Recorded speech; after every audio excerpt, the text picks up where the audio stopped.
on mute. And we'll go ahead and get started. Okay, good evening, everyone, and welcome to another episode of Adoption Happy Hour, brought to you by NAAP. We are the National Association of Adoptees and Parents, where it is our mission to unify the adoption community and elevate our diverse voices by promoting dialogue, understanding, and healing through education, awareness, and connection. I'm Marcie Keithley, coming to you live from Southwest Florida. I'm here in Cape Coral. I'll be here for the next couple of days. So I'm really excited to be with you this evening poolside. So I hope you can see and hear me okay, but having a really good time. Jennifer's down here close to me. She won't be here tonight, but she's down here with her family as well. So we didn't plan it that way, but it just so happened to be that way. I also have in the Zoom room helping me this evening, fellow board member Beth Story. Beth, say hello, wave, there you go. Okay, she's gonna be helping us out. And then let's check and see if we have any board members with us thus far. Normally we do, but I don't see anybody in here yet. Okay, because we also like to give them a little shout out. If you're attending for the very first time, again, we want to extend a special warm welcome to you and make sure that you do say hello. Let us know where you're from, and so you can connect to others.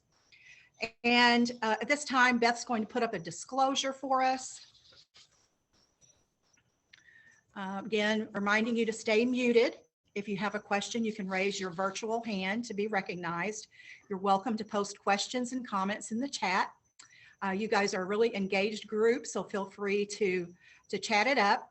This is a public meeting with no guarantee that information or identity is confidential. Portions of this event are recorded and shared on our YouTube channel. If you are experiencing a serious mental health event or suicidal thought, please contact a licensed professional or contact the National Suicide Prevention Lifeline. Okay, before I turn it over to Damon, let's just learn a little bit about him for those of you that are, again, maybe joining for the very first time. Damon Davis, who am I really? Is the question many adoptees ask when they realize they have another family of genetic relation.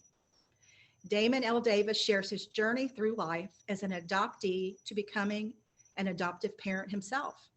He explores his desire to find his birth family as sparked by the flood of emotions that accompanied the birth of his son, the first blood relative he had ever known.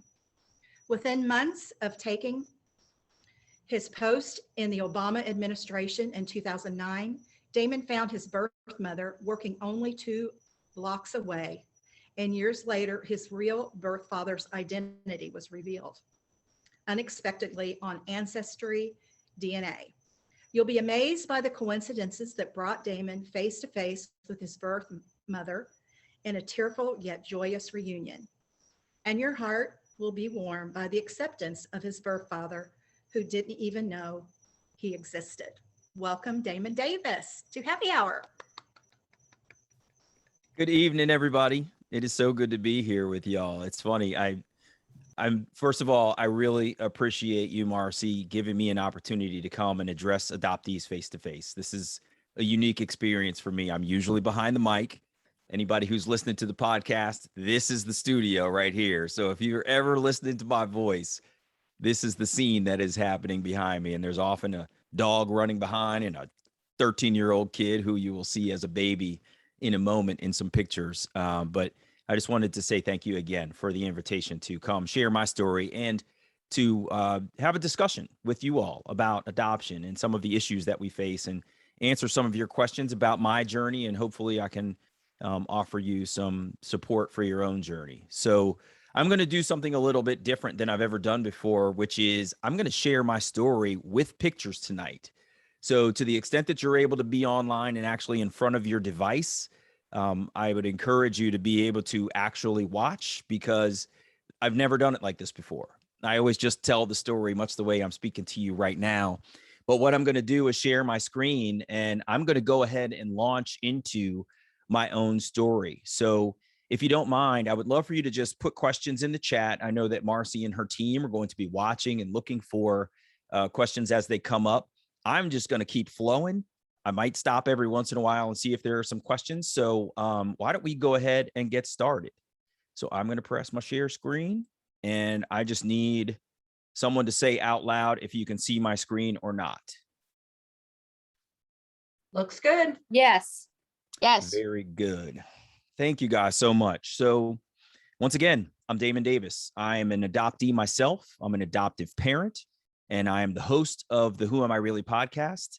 And I wrote a book about my own journey, and you are about to see sort of a visual journey through that book, which is my life. And that book is also called Who Am I Really? So here on the left, you'll see myself with my son, Seth Davis. Seth is my pride and joy. He was the first biological relative that I ever knew. In the picture below, you'll see my wife, Michelle, and Seth and myself together. We have, formed a bond over the years based on my experience here, obviously for other familial reasons, but it's been very unique to sort of share an adoptee journey with my family in these ways of sort of helping them understand what it is to be an adoptee and how my journey has unfolded. So I'm going to start off with myself. My name was actually Michael Anthony Sullivan when I was born. And that's a unique thing for people to understand, that an adoptee is sometimes given an alternate name, that their original name when they were born. And I never really contemplated that when I was growing up, but it became a very unique factor in sort of trying to seek identity when I was actually launching my search, partially because it solidified that I had been known as a different person when I was born. And that's not something that you often think about as an adoptee. But this was a unique sort of piece of a little nugget of my own origin story, as I'll call it. So I've always known I was adopted. I grew up with several facts about my adoption. I knew that I was born to a mother who had been a librarian. I knew that my father was a police officer, and I knew that I was born in Baltimore. And I made the assumption that all of those facts took place in Baltimore, that she was a librarian in Baltimore and my father was a Baltimore City police officer. It turned out that those things were not true, but I wouldn't learn that until much later in my sort of search for myself. And, it's funny, as you go through your story, you start to tell it in a way that makes it hard to separate out what you knew before you searched and what you know now. And so you are going to hear me conflate some facts that I didn't find out until after I started my search, but that's just kind of how these adoption stories go. So my birth mother, Anne, is in this picture here on the right, the little cute one with the hat. Well, they're all cute. I shouldn't say that, but she's cute to me for obvious special reasons. Anne grew up on the campus of the University of Maryland Eastern Shore, and her lifelong friend there in the middle, her name was Pat. She goes by Shelley now, and she is actually related to someone who was very prominent on the campus. But those two young girls grew up out there in what was a pretty rural area at the time, and they told me stories of how they used to run around out in the woods, out in the wilderness. They had just the whole campus to romp about in all of the surrounding areas, and they had a really sort of seemingly idyllic life growing up there on campus.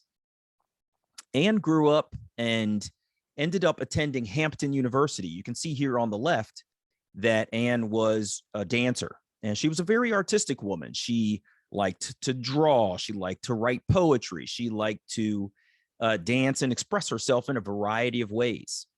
And Anne she had an older sister. Anne's older sister, Adeline, actually ended up getting pregnant and did not get married to the father of her child. And their father, Anne and Addie's father, my biological grandfather, apparently got very mad with her over that. And he basically cast her out and said, "You don't come back to this house until you are married." And that plays out a little bit into what I believe was Anne's mentality in terms of when she got pregnant, which she is in this picture on the right. So Anne, unfortunately, being from a small town, she kind of partied too much when she got to Hampton University, and she failed out. And she had been a very bright student, so it was a huge scar on her ego and on her record to have gone away to school and not actually completed what she started out. So she went home, she saved up all of her pennies. She ended up getting enrolled at Wayne State, and she ended up going to graduate school there after she went to college and got her degree. She went to Wayne State, and she unfortunately accidentally got pregnant. And needless to say, this was unexpected, and it threw off her plan. But here she is. She's standing here in a public park, pregnant with me. And needless to say, I didn't grow up with this picture, but this was one that she gave me. And I'll tell you the story of how I received these pictures a little bit later. So, and after she relinquished me, I'll tell you, she had a C-section when I was born. So as a reminder of who this boy is that left her body and was going off into his own life, there was a scar on her body that indicated that, she had relinquished a child. And when I realized that after reunion, it really struck me that she, no matter how good her day had been, no matter how involved, engrossed, in something deep she could have gotten, no matter what, she would get out of the shower, she would go to the beach, wherever she went, that mark was on her body to remind her that I was out in the world. Even if she wanted to forget, there was no way that she could. I found that really fascinating. So at any rate, she got married shortly after I was relinquished. She fell in love very quickly to this man you see here. He was in the Air Force, and he took her away. They went overseas. They lived in Germany. They visited all kinds of European countries. She visited Africa. She went around the world. And I say that because it will become remarkable to you where I found her when you realize that she could have fallen in love with any one of those countries, any one of those continents, and stayed there. And it could have been very, very challenging to find her. Now, moving to my adoptive parents, my father, Willie, and my mother, Veronica, they are wonderful, wonderful parents. I'll say they moved from Kansas City to Maryland. And I know we've got some folks in the Kansas City and Kansas and Missouri area on the line. So you'll have a connection to what I'm talking about here. But unfortunately, they were unable to conceive, as many who adopt are.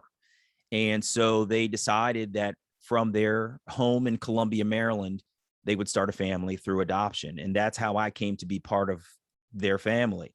And we had a wonderful family as I was growing up. It was really, really sort of an idyllic childhood. And I'll tell you, one of the things that was really special for me was that you can see sort of a middle brown African-American person. My mother is a little bit lighter than I am. My dad is a little bit darker than myself. So we kind of looked like we could be family. We looked, my features are somewhat like my mother's in certain ways. My personality is a lot like my dad's in other ways. And it was just sort of really comfortable. I didn't have any doubts about where I belonged in the world. I didn't have this burning desire to search for anyone throughout my life for any reason. And people would sometimes ask me, I was very open about admitting that I was adopted. And folks would sometimes say, don't you want to find your biological parents? And I was like, no, I've got two parents. I don't need two more. And I meant it when I said it. But there was a little bit of curiosity from time to time. If you look closely in this picture in the top right, you'll see my hair is brown, but it's a bit of a reddish brown. And when I would go out in the sun and go to summer camp and be at the pool, I always used to think that perhaps the chlorine and the combination of the chlorine and the sun was sort of making my hair turn this orangey brown. But in fact, it was something hereditary, and I wouldn't find that out until much later when I was growing up, when I completed my search. And so, I was raised in Columbia, Maryland. This is my best friend when I was a kid. His name is Scott. And I put this picture in here because it's so funny. You saw those pictures of me with this afro, and his mother tells me this great story of the first day that we met. She said he walked over to me and he stuck his hands out and he put his fingers right in my hair. And I just thought it was so cute because it was indicative of the fact that he hadn't been around any Black kids before, and he just wanted to know what my hair felt like. But he also didn't have any kind of racial bias. And that was kind of what Columbia was built on, is the idea that we can sort of all cohabitate together, coexist together in those various socioeconomic strata and in, different racial backgrounds and ethnic backgrounds, et cetera. So I had a wonderful life growing up in Columbia, Maryland. I realized when I was growing up that I wanted to go to a historically Black college or university. I had had a very nice experience growing up around my friends who were predominantly white in America, in Columbia. But I realized that I wanted to understand a little bit more of myself as a Black person. And so I decided that I would go to Hampton University. And if you've been paying attention, you realize that was the same college that my biological mother went to. And I could have never known that when I made the decision to go to Hampton University. But this is my yearbook picture from back in 1990 when I was graduating from Hampton University. So I graduated, grew up, young man, got married, and my wife and I adopted our 2 children. They are now in their mid-20s and well out of the house. And they are my niece and nephew from my wife's side of the family. Unfortunately, her brother took his own life, and their mother just sort of left them for circumstances that are, sort of part of her story. And they needed a home. We were newlywed. We were the only ones in the family who didn't have children. And my daughter was 9 years old in the Caribbean, a male-dominated society, a place where basically she could get swallowed up. And so we made the decision together that we would adopt her. And so we brought her to our home. And shortly after my wife and I were married, we were married in May, and my daughter was in our house by December. So there was very little time for us to sort of be together alone. We were immediate parents, and we made the decision that we wanted to keep the sibling set together. And so we decided that we would bring her brother to live with us as well. But we also wanted to have our own child. And that's exactly what happened. So a couple of years after Michelle and I decided that we were going to adopt, we started to try to get pregnant. We had some challenges. We went through in vitro fertilization. We were sneaking around the house, trying to get out the door in the morning, avoiding the teenagers to try to go to IVF appointments. And ultimately, Seth was conceived naturally. We stopped our IVF, and we had sort of taken a break from everything. And Seth was conceived out of nowhere. And here he is on the left in this cute little picture. I put this picture in here because it was so poignant. There was a day when I was home. I had been released from my job. I was laid off. I was fortunate to be home with my young infant son. And I'm hovering over this little dude, almost exactly the way he looks right here. And he's kicking and flailing his arms, and he's looking up at me, and he's trying to figure out his place in the world. And I'm crying over this kid because I made him out of love, and he is literally the first biological relative that I have ever known in my entire life. And it was just a really poignant moment to recognize sort of how far I had come, the fact that I could create another person with someone else, and that he was laying there before me. And he was the first leaf on my own family tree, my biological family tree. It was just a really heavy moment for me.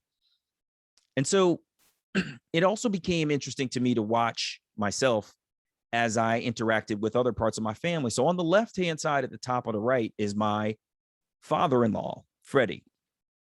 In the middle is clearly Seth at a slightly older age. And on the right is my adoptive father, Willie. And so, you start to look at your family dynamics, and you start to realize, like, I can see the lineage between Freddie, my wife, Michelle, and Seth. And my father, Willie, who loved Seth dearly, is not biologically related to Seth. And you start to think, like, where does that part of Seth's tree come from? I have biology that I've contributed to him, but I don't know anything about it. I can't tell him anything about it. And that started to spark my curiosity towards wanting to search, but I wasn't quite there yet. What ended up happening was my adoptive mother started to suffer from mental illness. She had been working at State Farm, as you can see in this picture here, for over 20 years. When she retired, she went home. She was by herself. And I think that the paranoid schizophrenia and whatever her additional challenges were always there. But when she went home and she was by herself, she didn't have the routinized processes of getting up, going to work, interacting with other people. I believe that it really took a hold of her at that time. And I struggled with it mightily. She and our relationship changed dramatically. I was challenged by some of the things that she was saying to me. She was accusing me of things that I was not doing, disrespect, all kinds of things that were just completely out of character for me as a person, but also out of character for us as mom and son. We had always gotten along very well. And so I had also begun to really think about trying to find my biological mother. And I really wanted to pause for a moment and think to myself, am I doing this for the right reason? There was a moment where I sort of thought to myself, I could be trying to search for her because I'm feeling the void of my adoptive mother sort of fading off into this other place that her mental illness was taking her to. And I really wanted to sit with whether I was searching for the right reason. And when I got right with that, I was good to go. I mean, I literally looked in the mirror one day and I looked myself dead in the eye and I asked myself, are you doing this for the right reason? And when I realized that I was not searching for my biological mother because I wanted to replace my adoptive mother, I was searching because I wanted to actually know this other person. I went full bore. I was all in and ready to go. And that was a really important piece of introspection that I think a lot of adoptees need to pause and examine, because sometimes we go full force into a search, and we haven't really examined why we're going for it. And I think we all know that many of us search and we haven't really thought through how our search is going to impact other people in our lives, be it our spouses, our children, our adoptive parents, or what have you. And, let's be real. You can't think through every single scenario, but it pays to stop and empathize with others around you to try to examine what the possibilities are. So I launched my search. I reached out to Baltimore City Social Services, and they were able to track down my biological mother very quickly. When she got married, she retained her maiden name. It turned out that when she divorced her husband, she ended up coming back to the Baltimore City area. So when I started my search, they were able to find her super quickly, which was absolutely unreal to me. So I had just taken my job in the Obama administration. I was there less than 6 months. And I get a call from my social worker, and she says, we found her. I've read her your letter. Pardon me. And she ends up calling me back a couple of weeks later, and she says, I have a letter from her. Would you like to hear it? And I couldn't believe what I was hearing. I'm hearing the name of my mother, Ann Sullivan.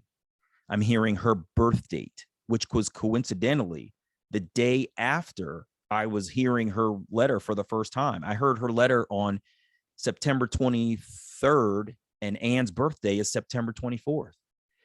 So Ann and I spoke by phone that night, and we had an instant rapport. I could feel our energy through the phone, and I could tell that she was this kind, warm, gentle person. I could hear her voice cracking with emotion as she tried to compose herself while she spoke to her son for the first time in 36 years.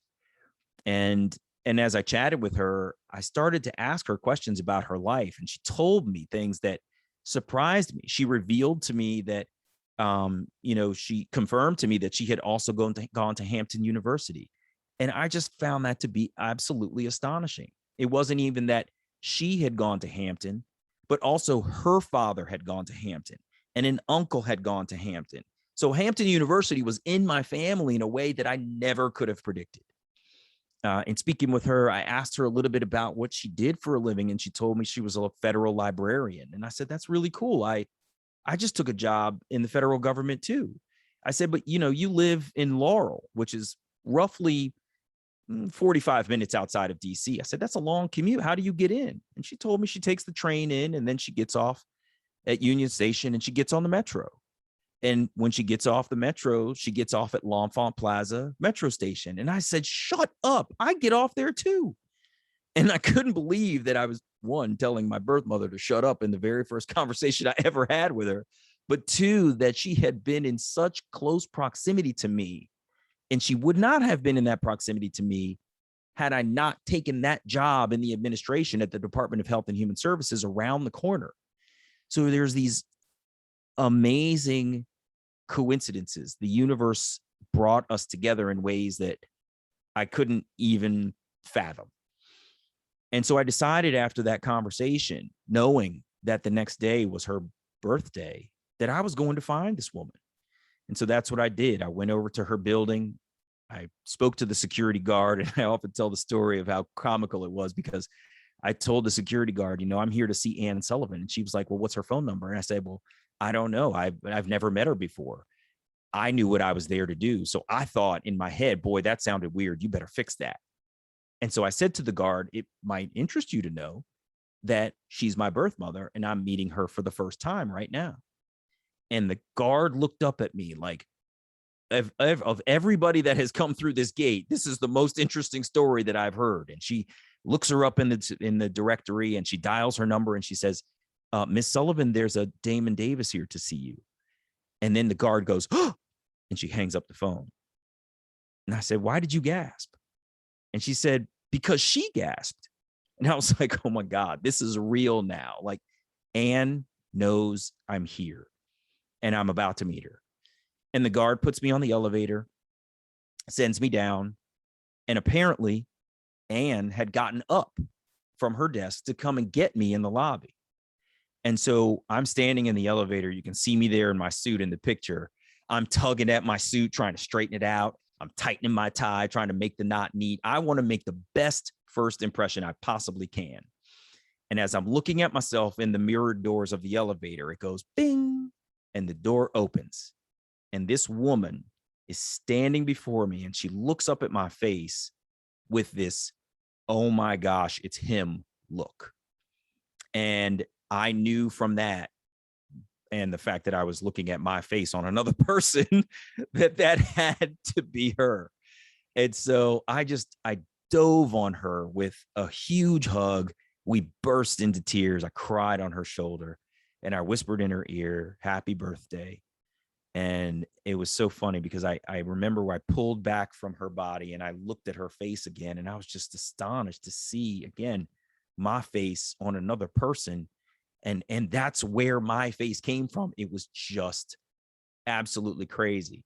I should tell you that, the social worker asked me to write a letter to my biological mother. And when I started my search, and in that letter, I included pictures of myself, pictures of Seth, pictures of Michelle. And so immediately when Ann received my letter, she knew that she was a grandmother and that I was okay. And so she knew who she was looking for when the elevator door opened. I had not received any picture of her because I had only heard her letter the day before over the phone. So again, when that door opened, it was as if my picture had come to life and I was standing before her. What you can't see in this picture, fortunately, is like both of our eyes are completely red from crying and really enjoying ourselves together. We had a wonderful lunch, and you would think that I would have hung on every single word, but I got to tell you, I don't remember a single thing she said because I was just staring at her in disbelief for the fact that we were face to face. So shortly after her birthday is my birthday. So hers is in September. Mine is October 14th. And on October 14th, I went to work and she and I met for coffee that morning, and she comes over with this big shopping bag and she's got this purple album in it. And in that album, she had given me photos of herself. She had gone home and crafted this photo album, brought it to me in the time since we met.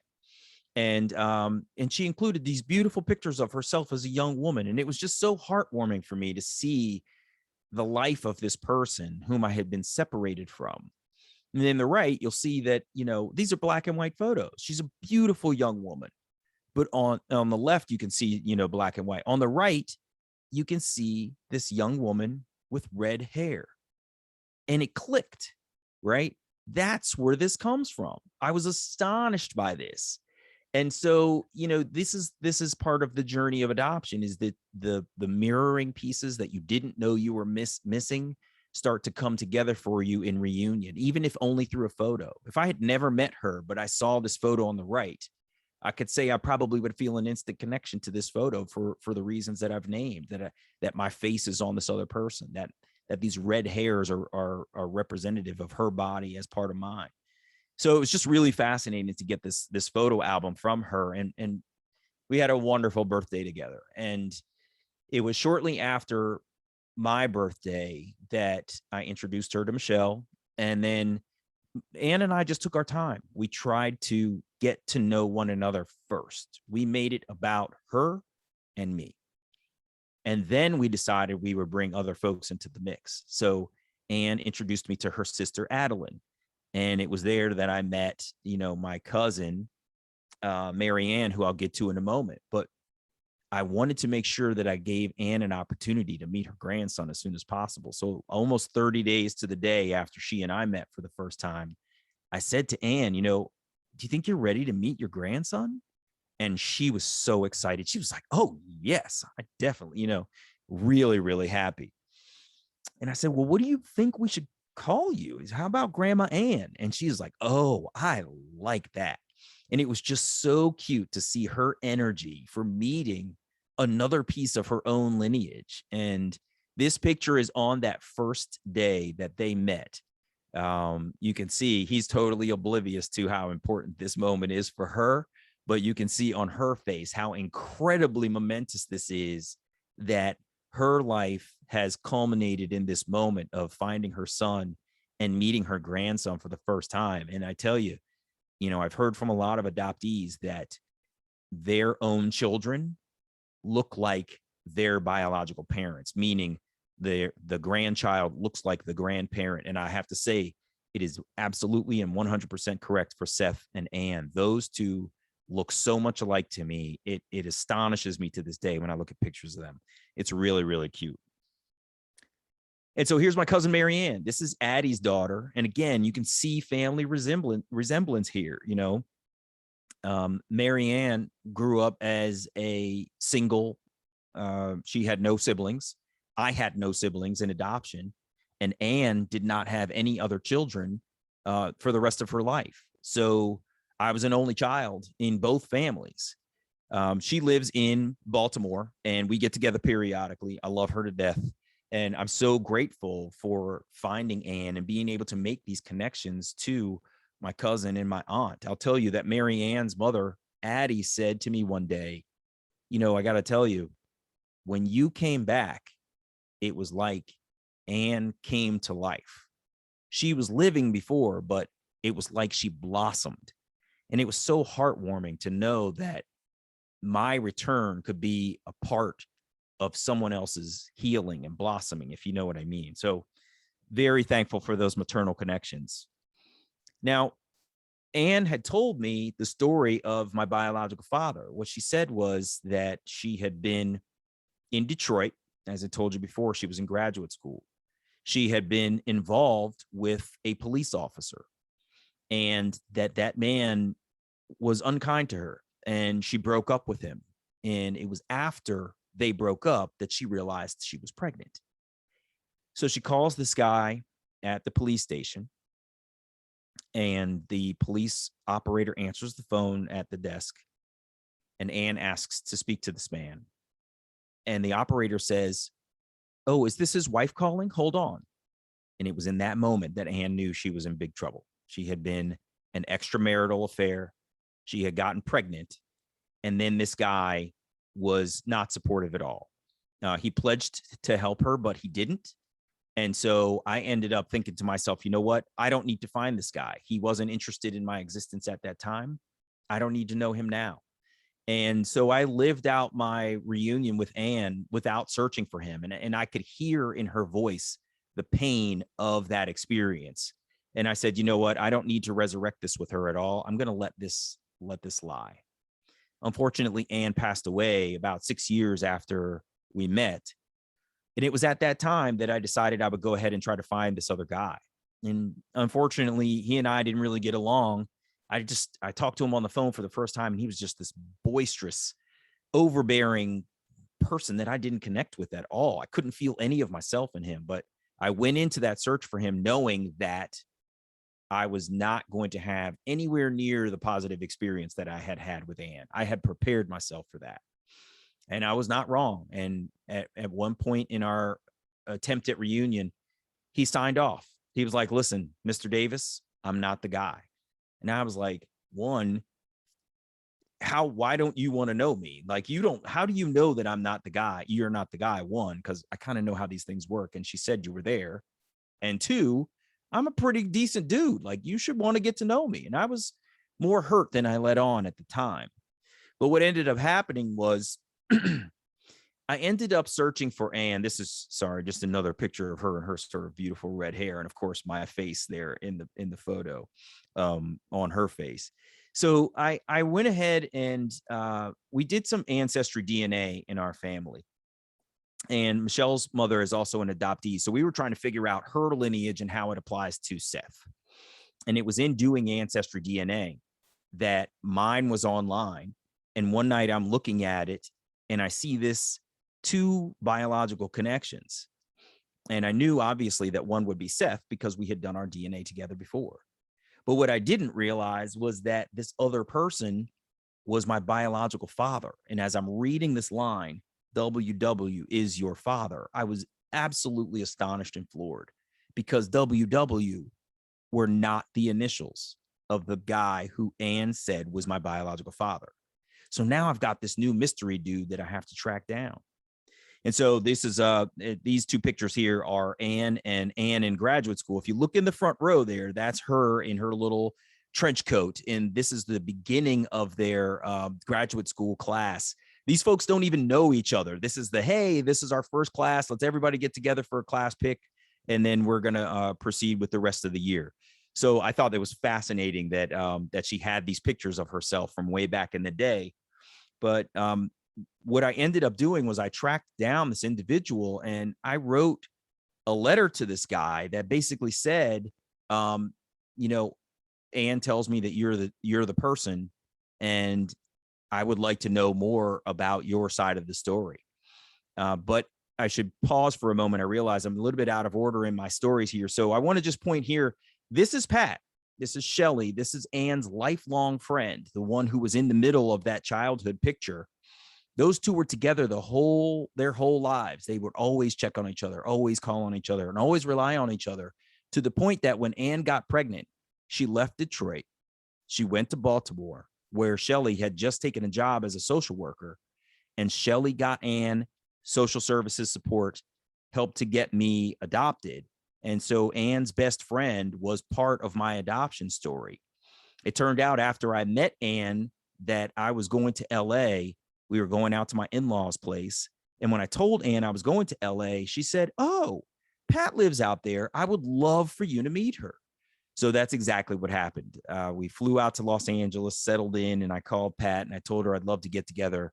And we had an amazing lunch. And of course, she raved about her best friend. She told me some of the backstory of having been there to support Ann through her journey. And it was just such a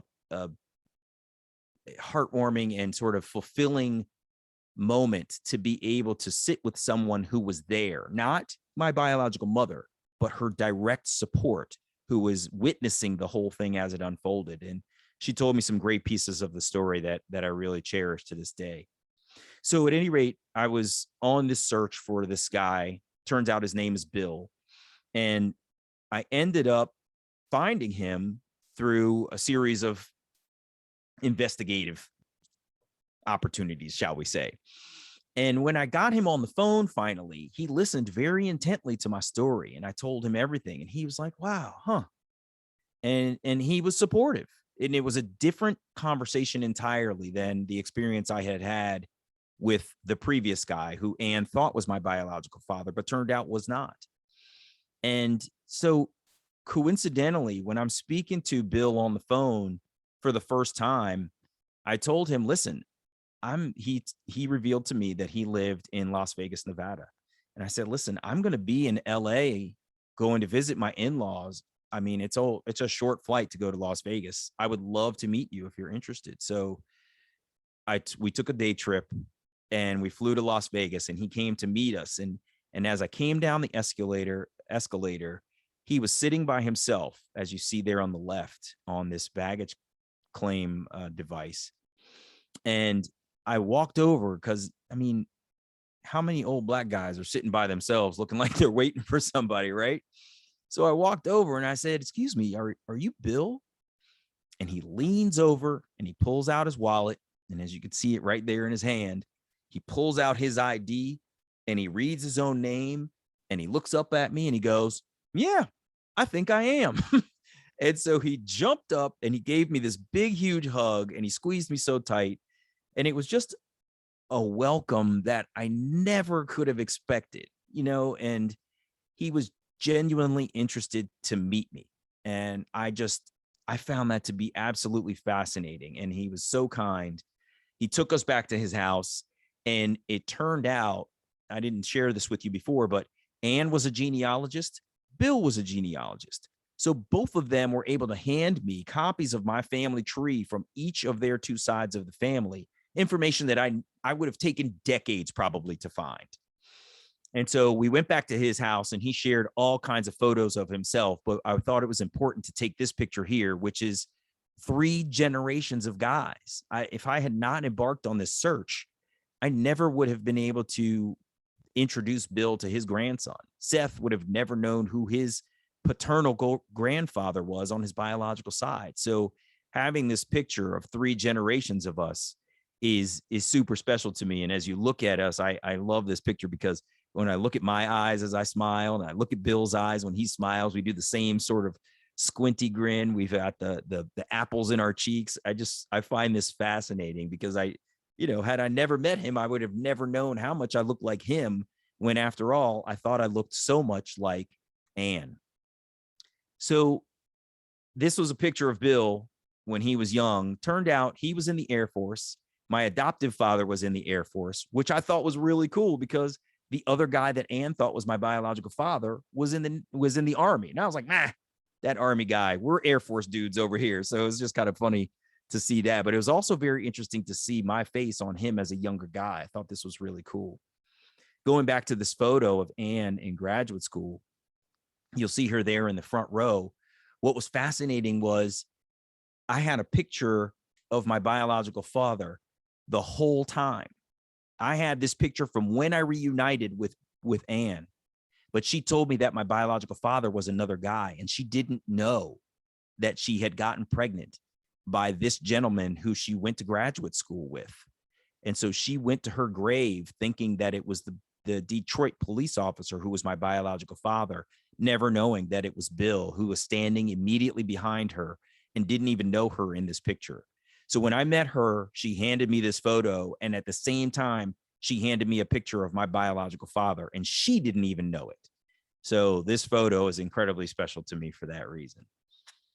So at any rate, I have had the good fortune of connecting with the rest of Bill's family. His last name is White, and I had the opportunity to join the White family reunion in the summer of 2021. We went to an area outside of Austin, Texas. People came from all over the country. Some flew, some drove, and it was just amazing to me to see people that I'm biologically connected to, people that I very much look like.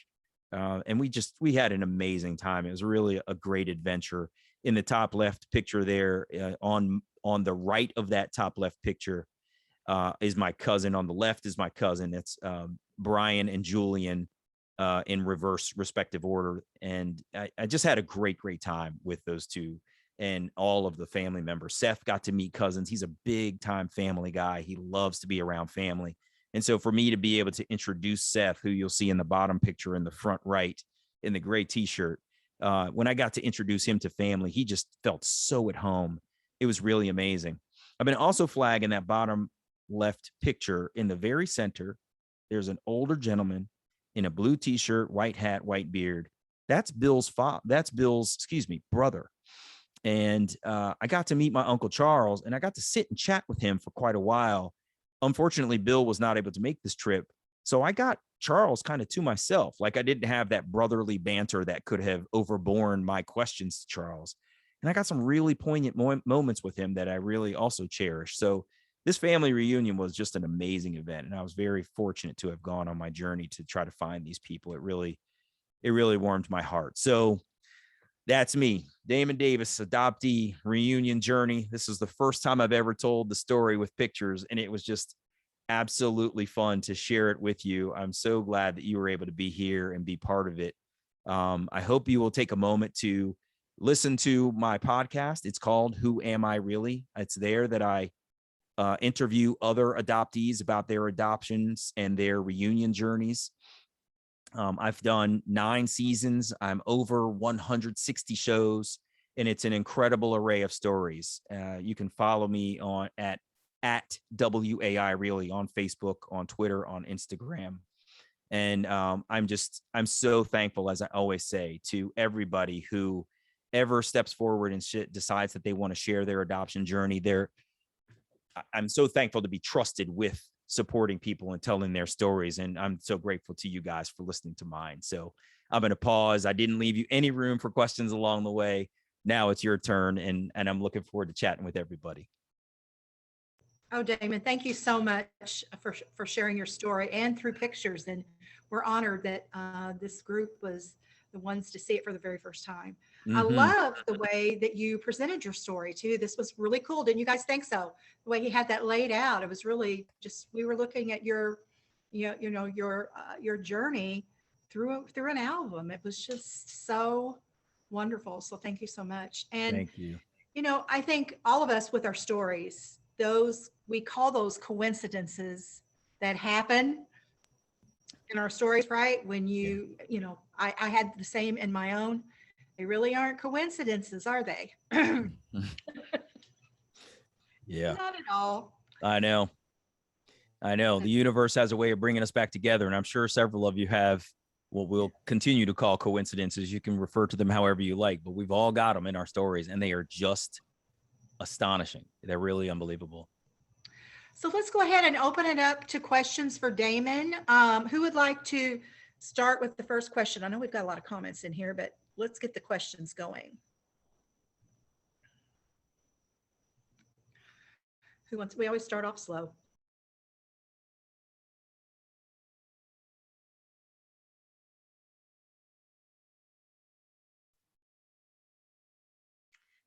If you don't ask me, I'm going to call on you. You better go off camera and hide or something, because I will call on you. Jennifer Matthews, since you were on my show, tell me a little bit about some of the coincidences in your own story. It's been so long since I talked to you. I've forgotten components, but I feel like you have some. I knew you were going to call me out. You'll remember this as soon as I tell you, because your mind was blown in the interview that I went to high school with my brother. Oh yeah! Oh my gosh, that was so crazy. I knew that would bring it back. Oh yeah, that was nuts. And he bullied you too, right? Yeah. Yes. God, that's unreal. Yeah. Wow. That was my biggest mind bender. Lori, I see your hand up. What you got? This is more of a comment, but I'll end it with a question. Your podcast was the very first podcast I ever listened to. My friend Susanna, who's joining us for the first time tonight, who is not an adoptee, but a genealogist, is the one who found you and told me about you. Oh, cool. I have listened to a lot. I don't even know half of the episodes, but listening to your stories helped me get through all the ups and downs of finding my family and getting second rejection. I don't have a reunion. My mother won't even, through a second cousin, has made it clear that she doesn't want to have anything to do with me. But your podcast has just been so therapeutic to me. What made you decide to start your podcast to begin with? I mean, Yeah. I'm really glad you asked that, because that was a decision that was born out of talking to other adoptees. So you can imagine, there I was at HHS. I had just had this amazing experience of finding my biological mother, and she was just right over there. I mean, I could have lunch with her. I could have coffee with her. I would literally leave meetings and text her and be like, hey, I've got a free half hour. You want to get together? And we would be together in seconds. And so I had this amazing reunion experience. I met her on her birthday. You know, I surprised her. It was just bananas. And I would tell other people my story, and someone would say, oh, well, I'm adopted, but my story will never go like that. I was born in New York, and at the time the records are closed. I'll never find someone. Or I've found, you know, my biological father and he doesn't want anything to do with me. And I realized as I continued to speak with other people that our stories are so drastically different. I thought, as has been, you know, frequently sort of shared in the media, that reunion stories are almost always awesome, right? Mine was, and all the ones that I had seen on the news were fantastic. And you never see a news story that says, here's an adoptee whose reunion story went horribly wrong. right. That doesn't make the news. That's not movie worthy, right? Those aren't the stories that come together for people to sort of feel good, which is what sells. But I started to recognize that as I was talking to more and more adoptees, that our stories are so drastically different and they're not always positive, that there are a lot of stories to tell. Mhm. And it started to hit home for me that, you know, had I been adopted by, say, a white family in the Midwest of a certain religion or something like that, I would be a totally different dude than the guy you know now. Mhm. And it started to click for me that there are international adoptees, there are transracial adoptees, there are all of these different scenarios, there are kinship adoptees. There's all these different reasons why a child might be placed for adoption. And there's all of these different outcomes for the attempt of their reunion, Yeah. that these stories deserve to be told, that we're all walking around with these stories and they're heartwarming, heartbreaking, and we're many of us holding them inside, because I also realized I don't have anybody that can relate to what I've just said. I'm telling all my coworkers all this stuff and they're like, wow, that's really awesome. I'm not an adoptee. You know what I mean? Like, I could see it in their face, like, wow, that's great for you. And as I began to speak with more and more adoptees, I realized that there's a connection that happens when you can both say, I've had that experience that you've had. I know what you've been through to a degree. And I was just driving down 95 one day, listening to another podcast. And I've often been told I have a radio voice. And I said, I should do this. I should tell story. I should help people tell story. And it just clicked for me. And when I got to my destination in Richmond, Virginia, I spent the next couple of hours mapping out, what does it take to do a podcast? How do you get the technology? How do you get on a platform? How do you find guests? And I can't remember having that much energy for something creative that I wanted to start. And I went for it. And so I've had some people that you see on the screen here as guests. I see some other folks that are going to be guests, and it's just been amazing. I've been really, really fortunate that the show has been as meaningful for you, Lori, and others as I hoped it would be. I mean, you have no idea how it warms my heart to hear that. Oh, my husband was listening to part of your podcast with me one time. We were driving somewhere, Mhm. and he's just listening in silence. And when it gets done, he looks at me and says, are these stories hurtful or helpful for you to listen to? And this is after I faced the rejection. And I says, they're both at the same time. I'm happy when other people have happy reunions. I'm sad that I don't have my own, but I've also learned so much from you and your guest and how they have navigated through their disappointments, through their reunions. And that is why I continue to listen and recommend your podcast everywhere I go. And you Oh do my gosh, that's awesome. Thank you. have Yeah. the smoothest voice to listen to also. Well, there's some mornings when it's 6 o'clock in the morning, I'm trying to get the podcast out and I've got that raspy morning voice. And I'm like, boy, they're going to hear it today. So Thank you, Damien. It was of course, great to your story. Lori, I've heard it before, but to watch it in picture form, it was great. I'm really glad to hear that. I'm gonna say one more thing to you, Lori, then I'm coming to you, Michael. What I'm really glad that your husband was listening, like actively listening, right? Because that helps him get to a place of empathy that he probably could never have figured out how to do. Yes. Right. Yes. And my sense is that our loved ones would like to be supportive, but it's so challenging to navigate. It's challenging for us to navigate these adoption things, and we're in it. So for them as outsiders, whoever they are, best friends, aunts, uncles, husbands, wives, whatever the thing is, like, it's challenging for them too.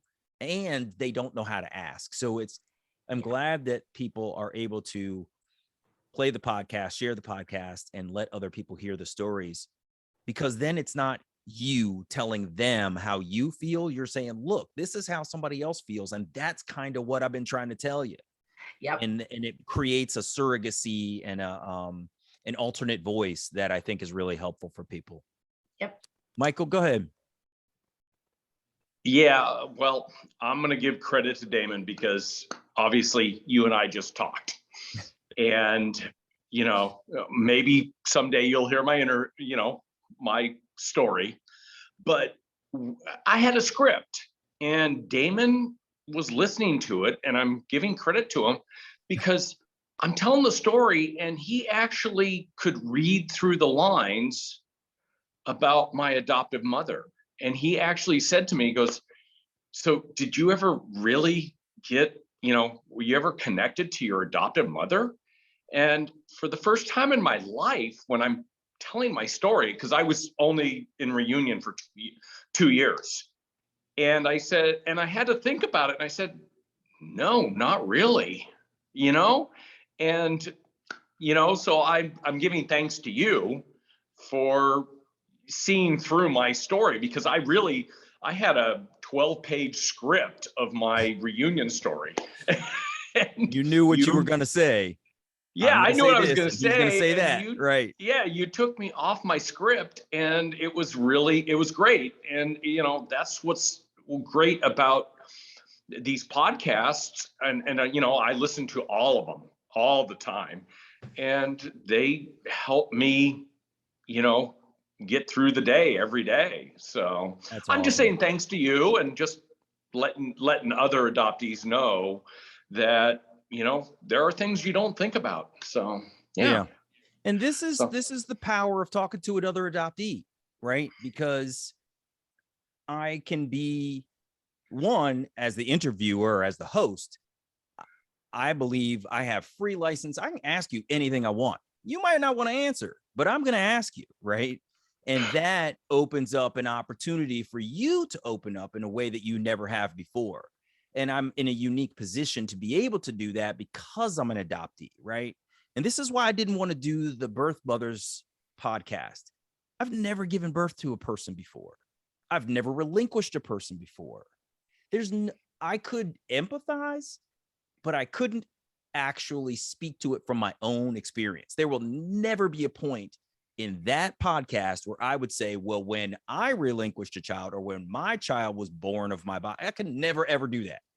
So that is, I think, how I end up connecting with you, Michael, and others, is because we have that shared experience.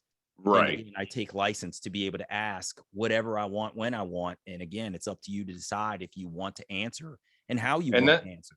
Yeah. And that's why our stories are all we understand each other so well, almost instantly. So, yeah. But, I just wanted to say thank you and give you a plug for your podcast, because it is fantastic. And I will tell you, since you raised it, you are going to be number 166. And that should be coming out, if my schedule permits, early December.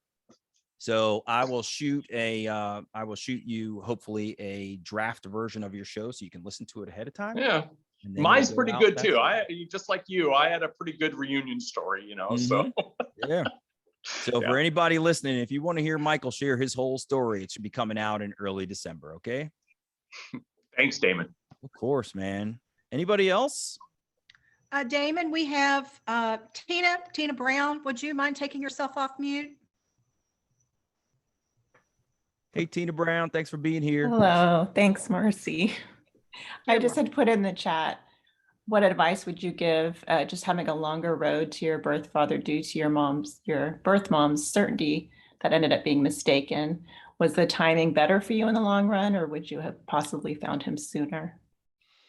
It's kind of fascinating because in my own story, I was disinterested in finding this guy. Anyway, Mhm.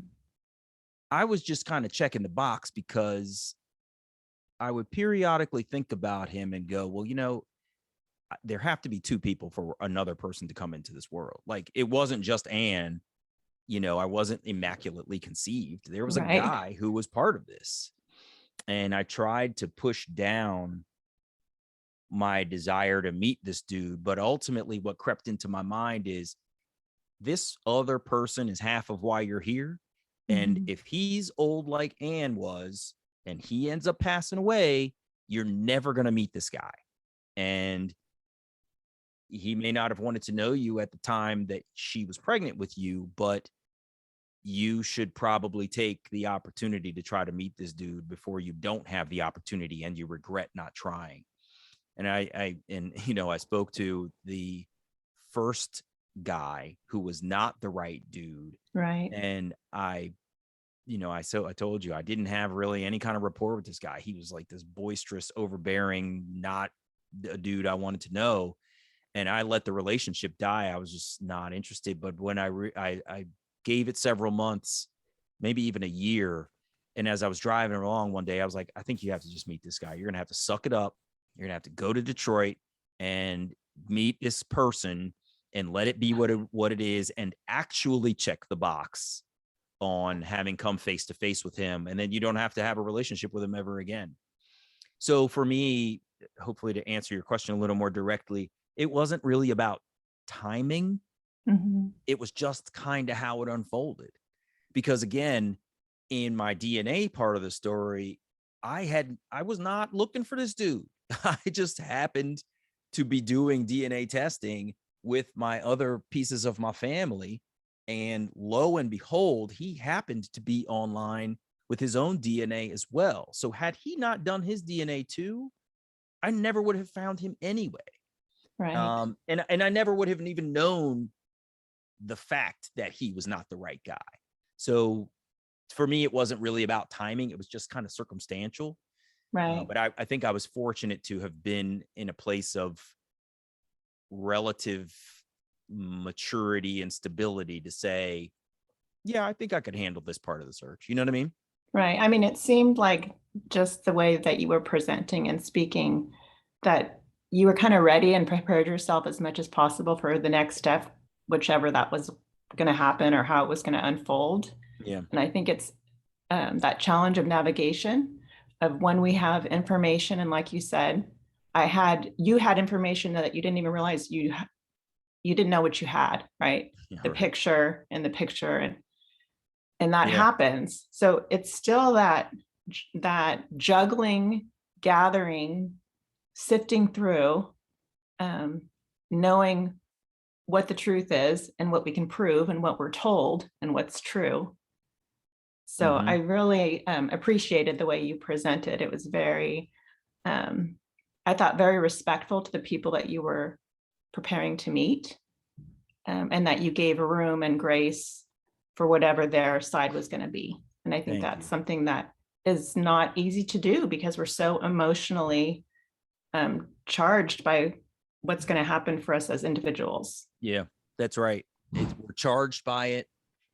It's emotionally heavy, Mhm. and often it's spur of the moment, right?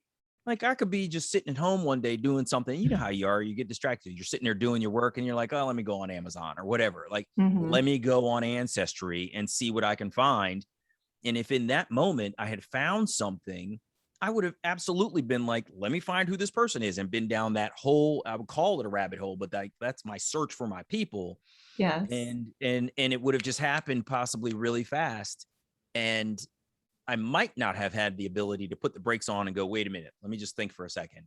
How is this going to be for me to reach out to this guy? How is this going to be for me to have found this guy if Anne had still been alive, for example? So I think it was fortunate for me that it didn't happen in that kind of rapid succession, but I know that for many people it does. And part of that is that unplanned, I've got a minute, let me go online and search. And then boom, a Facebook connection pops up or whatever. And your whole world changes and you don't get or take the opportunity to pause and go, wait a minute. What is this? What could this possibly mean for me in this moment? And so I was very fortunate to have my story unfold in the ways that it did. It allowed me the space to empathize for other people, I think. Yeah, thank you. Of course. Thanks for being here. Thanks, Tina.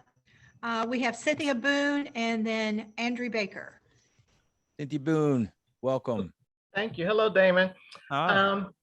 I would like to thank you because I'm a late discovery adoptee, found out in the late 90s, met my birth mom. She gave me my birth father's name. At the time, I didn't search for him because I was just overwhelmed with meeting her and finding out I had siblings. But a few years after she died in 2001, I saw an article about a man with the same name and everything fit.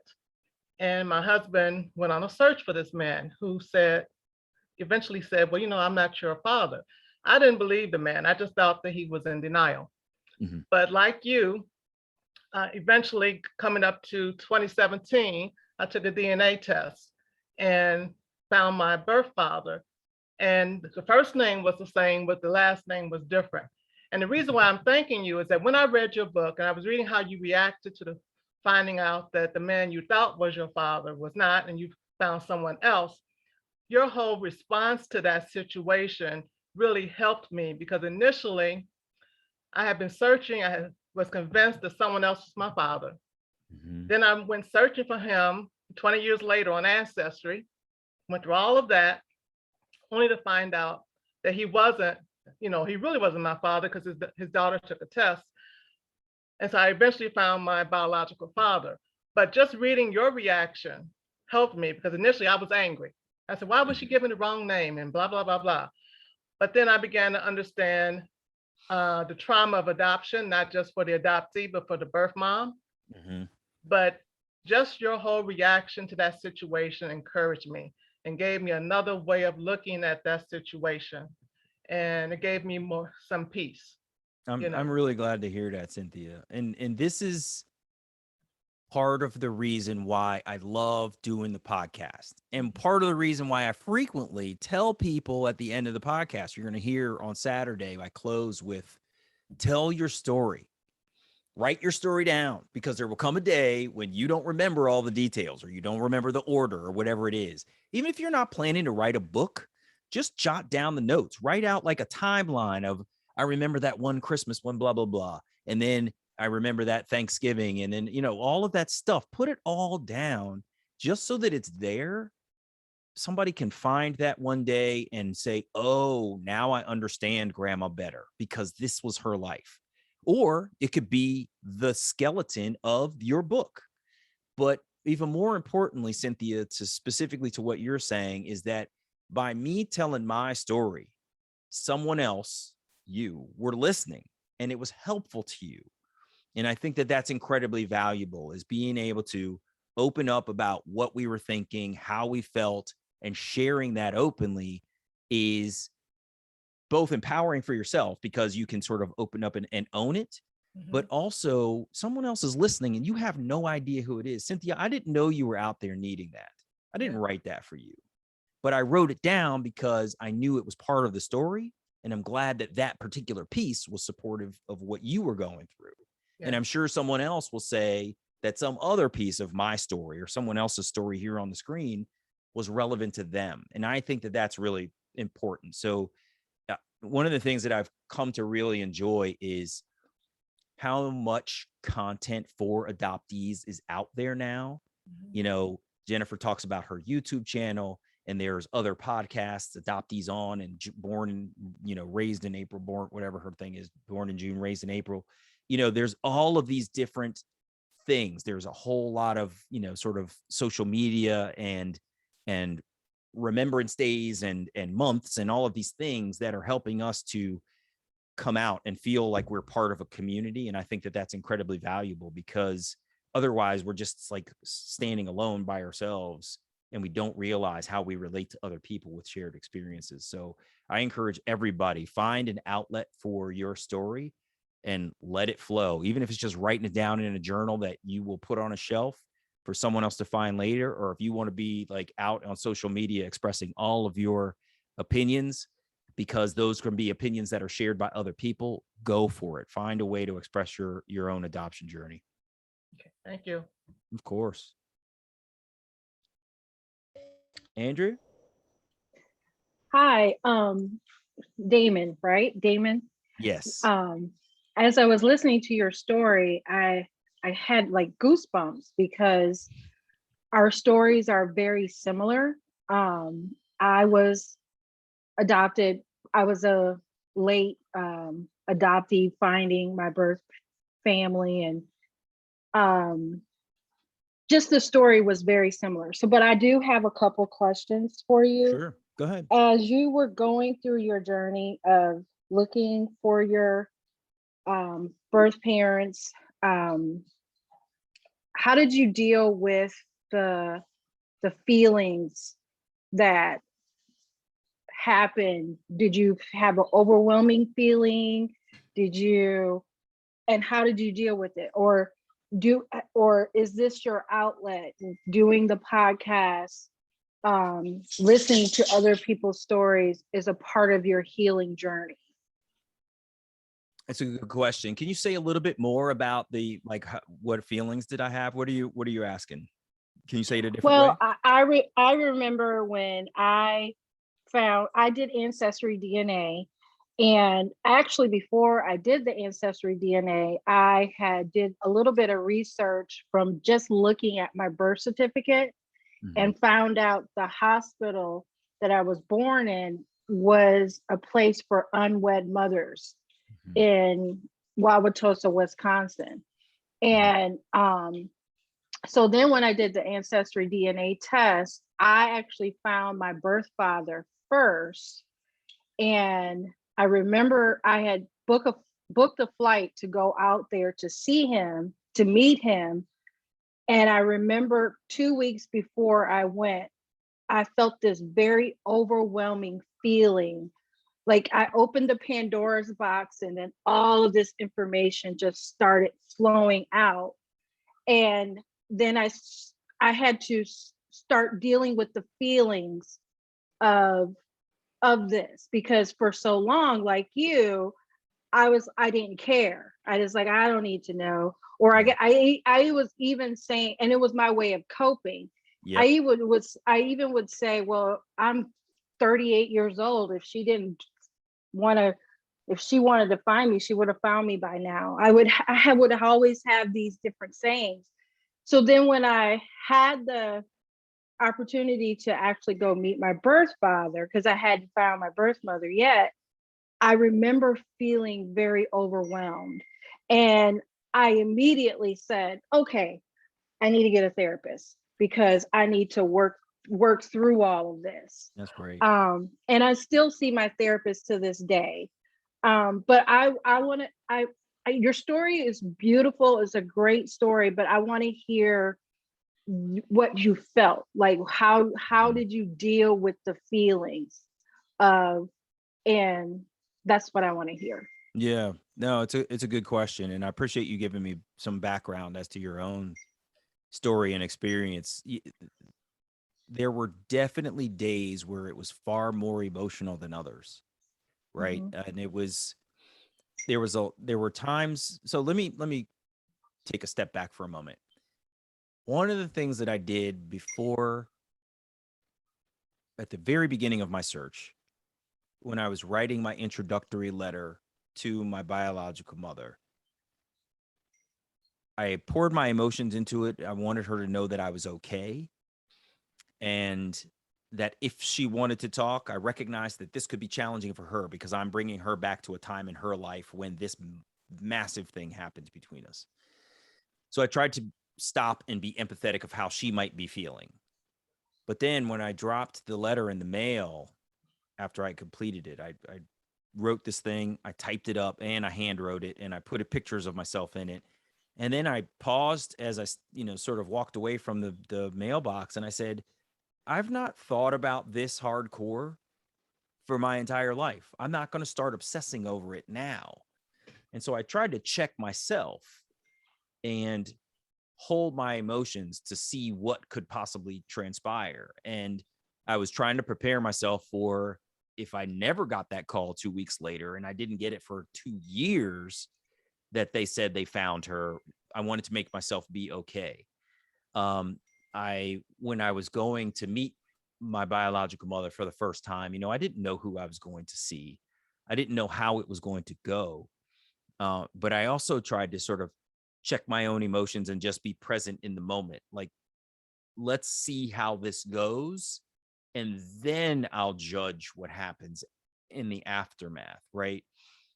I was trying not to prejudge, I guess is a short way of saying that. And that's how I chose to deal with my emotions is let's not prejudge things before we've actually seen what has happened.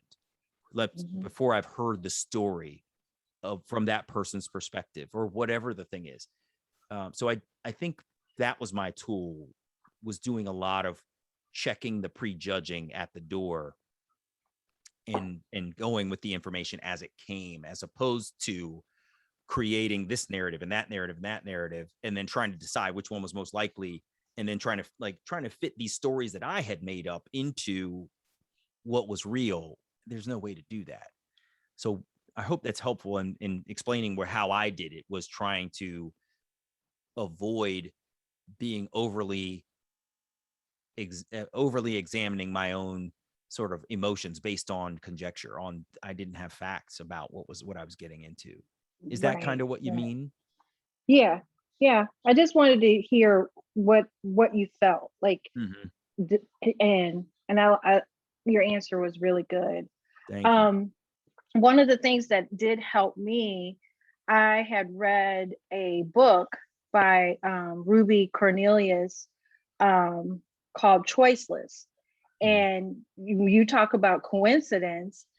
The person who wrote the book actually had a child at the same place that my birth mother had me.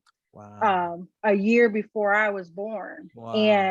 And she went through the same very similar situation. And when I read that book, it helped me through my journey, even before I met my birth mother, to understand and give me compassion and empathy. And now I've always been a person of compassion and empathy, but after reading that, it just made me just in awe of their story, because a lot of, if I don't know if a lot of other adoptees have the similar situation, but those mothers who went into an unwed mother's place and they were told that they had to give their child up for adoption, it was not their choice. It was, so before I even met my birth mother, I knew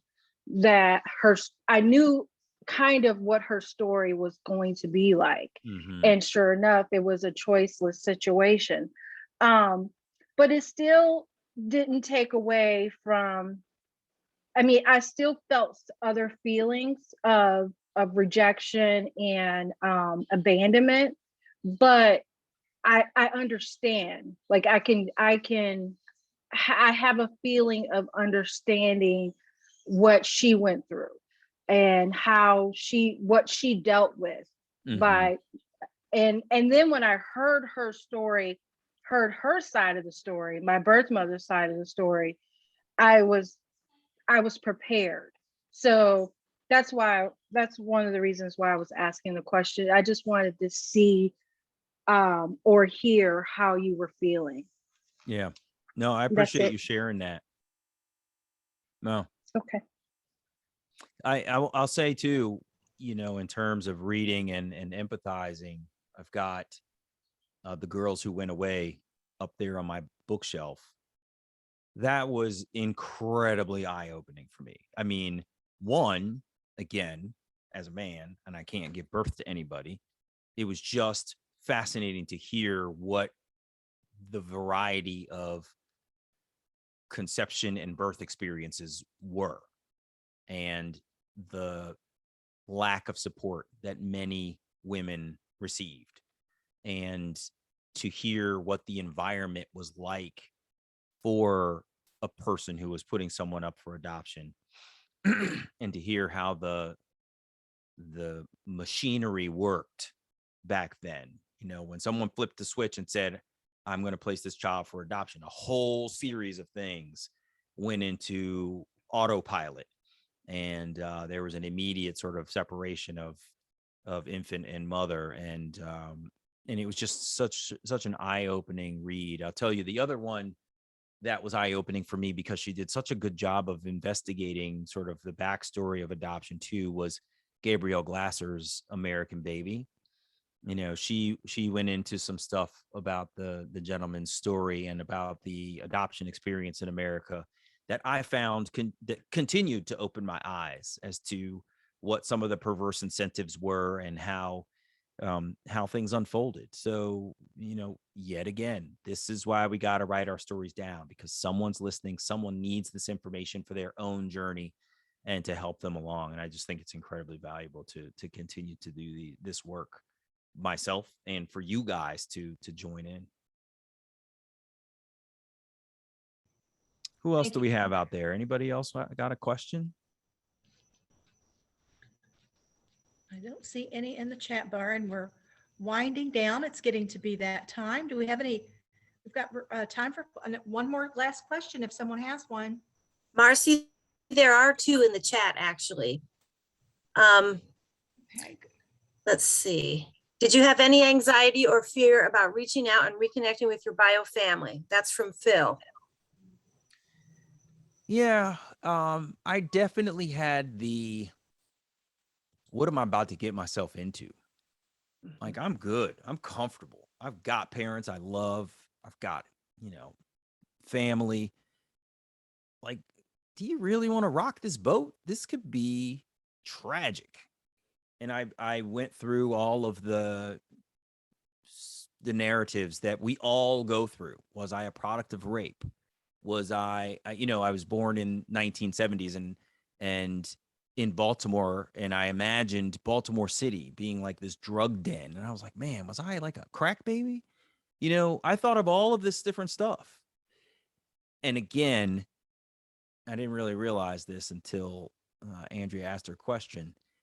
I tried to check all of that stuff.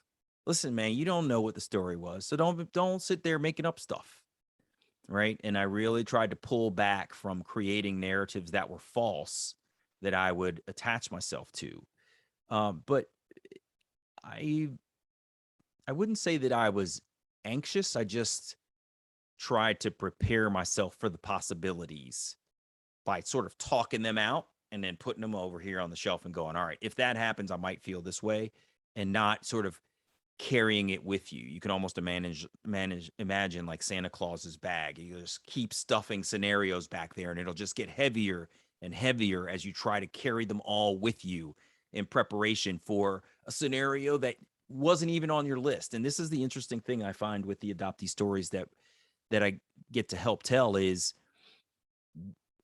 I think I know where the story is going, and then someone says something unbelievable, and I'm just like, whoa, I didn't even know that was coming. I had no clue. Beth just told me a story right before we started this thing that blew my mind, and it just happens every single time. And so I think, you know, it's really important for us to not try to check in on false narratives, because their foundation is weak. Okay, we missed one in the chat room. Jenny Pinter had a question. Yeah, I just want, hi, Damon. Thanks. Everything you've been saying is really spot on. Great to hear your radio voice. And, my quick question, after you recognized that your birth mom really didn't know who your dad was, in my situation that was similar, I want to have compassion, but there is a moment in there where I'm like frustrated. It's kind of like, that's part of me too, is her party spirit or whatever, you know? Yeah. So how much of that situation kind of gnawed at you a little bit? You sound so even keel, but to me, I have ups and downs with that fact. Yeah, I'd like to hear more of yours, and I'll just tell you mine real fast. So I think part of the difference, she didn't know she didn't know. She was sure it was the cop, right? Yeah, that's different. You know what I'm saying? So Yeah. it wasn't that she was just like, I don't know, it could have been any one of these. You know what I'm saying? There's a difference in. There is. She went to her grave thinking it was the cop. Her best friend, Pat, told me that Ann told her it was the cop. When I got my records, when the social services representative read me my story, when she had sort of gone to the records, redacted the story and brought it to me, the cop was in the story. She never wavered from that. So that's a significant difference, I think, probably between you and me, is she thought she knew, but she didn't know. And it sounds like your biological mother just is not in that place. So tell me, could you just share a little bit about your sort of irritation with that piece? She said she had lots of partners, and my life has been totally straight laced. So, oh well, in my opinion, but I have compassion for her now that the situation lent itself to what it is, and we have a loving relationship. For the past 2.5 years, but I sort of want to feel. I'm also like, wait a minute, you know, when stuff happens, you kind of got to own it a little bit. Because I asked her for names, it didn't happen. It was through DNA that I found it, and then I found out that he's passed away now, so I wouldn't have a chance. But it kind of takes the onus off of her. It would have been really negative, I think, if I had made it a contact there for her situation. Yeah, I could imagine. So does it give you solace to have found him on your own then? Oh, it's amazing. He did a weekly blog for 10 years before he died. So I feel like I totally know him. I got to watch his memorial service. It just happened in May of this year. There's quite an opportunity to know who he is without ever meeting him. Yeah. So I would encourage you to focus on how awesome it was for you to have figured it out when she didn't know, right? Try to reverse what you feel against her to say, I figured it out. I got it, right? And just own that piece instead of focusing on the fact that she didn't know. You can't change that. There's literally nothing you or she can do. It's done. But you've actually got the answer. So there's no need to hold on to that other piece of like negativity. Just let that go. Good answer. Thank you so much. Yeah, you're welcome. Thanks for sharing your story too. Yeah. Okay, one last question. Let's see, Dina Wright is asking, how did your family react to your discovery? Yeah, you know, I'm so glad you asked that, because I could have talked for 2 hours and told you the whole book, and I didn't get to this particular piece. So I'm glad you asked that. My wife was really supportive, and my son was totally enamored with having found my biological father specifically. I mean, he was too young to really appreciate what was happening with Ann, but when we found Bill, it was in the aftermath of having lost my adoptive father. So it was this weird thing that happened where I had lost the grandfather he had known and grown up with, but he was old enough for me to explain to him what adoption meant and that I actually had a different father and we were going to meet this guy. And so he totally geeked out. In that picture where you saw us standing in the airport, I tell this in the book, right before that picture, we were walking up to meet Bill and right after Bill and I sort of had that big embrace. We're walking towards Bill's car in the parking lot, and Michelle and Seth are hanging back behind us, letting us have our moment. And he tugs on my wife's shirt, and he's like, "Mom, I'm kind of freaking out right now," which I thought was really cute because he totally got what was happening. Now, with my adoptive parents, this was really interesting because unfortunately, mental illness had completely claimed my adoptive mother. And she couldn't even bring herself to meet Seth when he was born. That's how bad it had gotten for her, which was really sad. So I say that to say she also was not in a position to truly understand what had happened when I found Anne. As much as, many adoptees would like to introduce our parents to each other and say, hey, I just wanted you to know this is my biological mother, and here's where I ended up, and I thought you guys would like to talk, as awkward as that could potentially be and nerve-wracking for us both, for us all. I wanted to do that, but there was no way to do that. But I did get to introduce Anne to my adoptive father, Willie.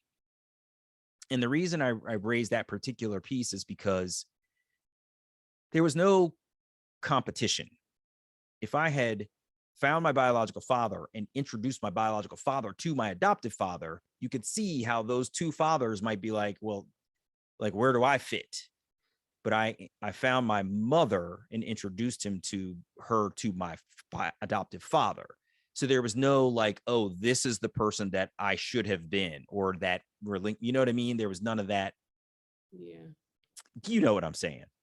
And similarly, there was none of the reverse. Unfortunately, my adoptive father had passed away, so there was no way for me to introduce Bill to Willie. So everybody reacted well who could. My dad, Willie, was very happy to meet Anne. And as a matter of fact, it's funny, my dad rented a place across the street from us one year, and he hosted Thanksgiving over there. And Anne came over, and my family and Anne walked over to his house, and we all had Thanksgiving together. And it was amazing. And it was great, again, because those two were not, and I use the word competitors because that's the best sort of way I can think of it in my mind, but they did not have they didn't have competition between them as same parents in a similar position. So it went pretty well for me. I was very, very fortunate for that. I just have one other question to add to that question. That was my question.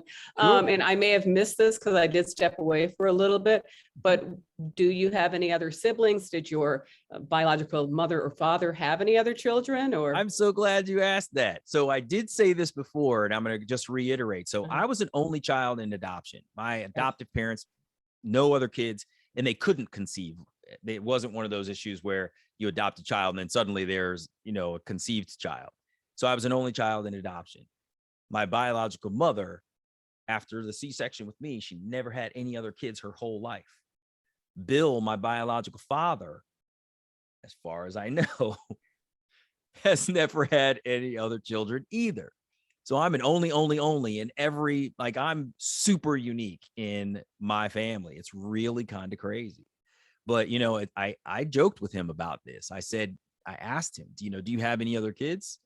And he said, no. And I laughed, and I was like, well, not that you know of, because like before I came along, you didn't know you had any kids either. So I laughed about it. He didn't quite laugh as much as I did, but I thought it was funny. So that's about it. Well, thank you guys so much for taking time to sit here and be with me and listen to my story. I'm so grateful to all of you for opening up, telling me a little bit about your own journeys. I'm hopeful to have every single one of you be a guest on the show. You all have a story to tell. And I'm hopeful that you will also find other adoptees and non-adoptees who are interested in listening to our stories, because they're important. They're life experiences, and they're incredibly important to share. And I think that they are underestimated in their importance. We've all heard the statistics of how challenging adoption can be on somebody's mental health, their psyche, their ability to cope with life. And I'm really glad that all of us are here opening up, sharing our stories, and bringing the real components of what adoption actually means to life. And I'm just so thankful for the opportunity to talk with you guys tonight. So thanks for being here. I really appreciate it. Thank you so much, Damon. And on behalf of NAAP and all of our attendees, we really appreciate you coming on and sharing your story with us tonight. It's just been a great evening. So thanks again. Okay, happy before National Adoption Awareness Month.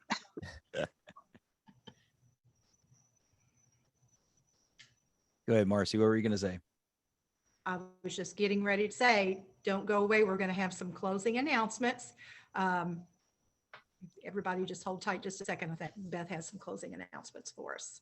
And then I'd like for you to stay on just a few minutes after we close.